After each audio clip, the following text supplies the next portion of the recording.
We have the opportunity to make a habit of empathy. Now, some critics have attacked President Obama's nomination of Judge Sonia Sotomayor by contending that he picked her for the Supreme Court to substitute empathy for the rule of law. These critics are wrong about the president. They are wrong about Sonia Sotomayor.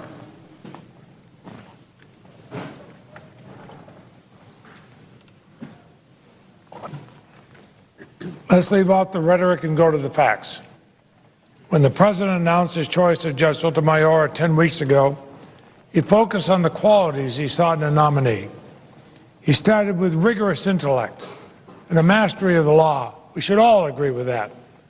He then referred to recognition of the limits of the judicial role when he talked about an understanding that a judge's job is to interpret, not make laws, to approach decisions without any particular ideology or agenda, but rather a commitment to impartial justice, a respect for precedent, a determination to faithfully apply the law to the facts at hand. That's what President Obama said. And then he went on to mention experience. He said, experience being tested by obstacles and barriers, by hardship and misfortune, experience insisting, persisting, and ultimately overcoming those barriers. It is experience that can give a person a common touch and a sense of compassion, and understanding how the world works and how ordinary people live. And that is why it's a necessary ingredient in the kind of justice we need on the Supreme Court. And then the president concluded by discussing how Judge Sotomayor has all these qualities. The president was looking not just for lawyerly ability, but for wisdom, for an understanding of how the law and justice work in the everyday lives of Americans. In a subsequent radio and internet address, the president reiterated the point when he said, and I quote again, as a justice of the Supreme Court, she will bring not only the experience acquired over the course of a brilliant legal career, but the wisdom accumulated over the course of an extraordinary journey, a journey defined by hard work and fierce intelligence and the enduring faith that in America all things are possible. Now, President Obama did not say that he viewed compassion or empathy as a substitute for the rule of law. In fact, he has never said he would substitute empathy for the rule of law. That's a false choice. And that opposition to this nomination is based on a false premise.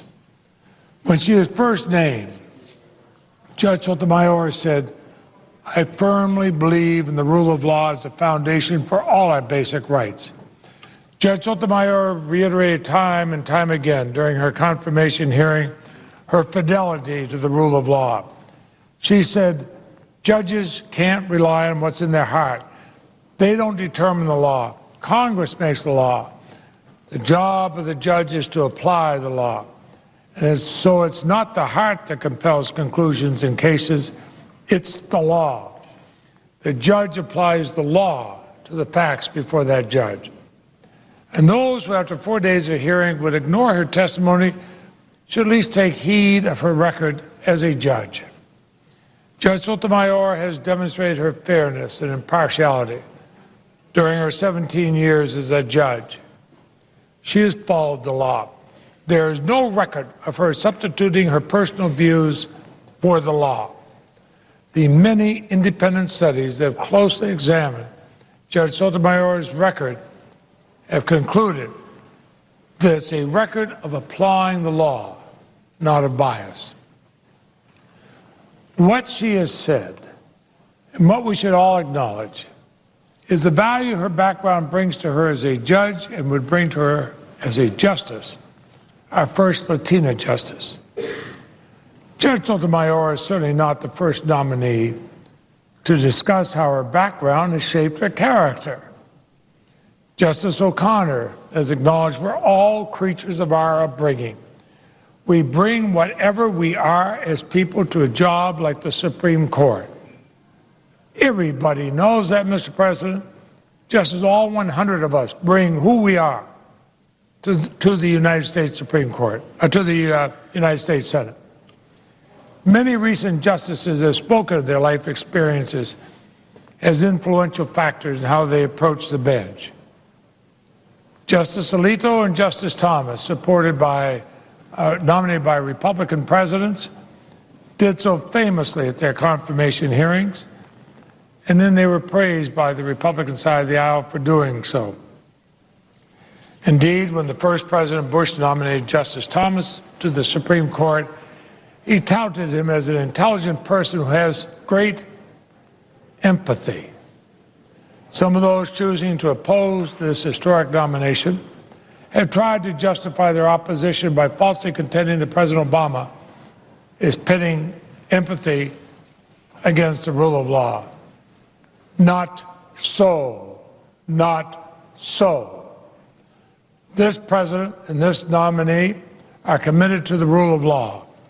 They recognize the role of life experience not as a substitute for the law or in conflict with its mandates, but as informing judgments.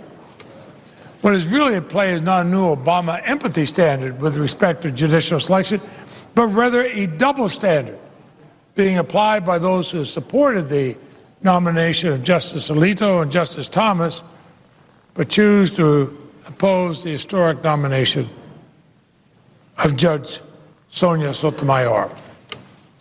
Judge Sotomayor's career and judicial record demonstrate that she's always followed the rule of law. Point is, Mr. President, we don't have to guess what kind of a judge she's been. She's had more experience on the federal court, both trial level and appellate level, than any nominee in decades. She'd be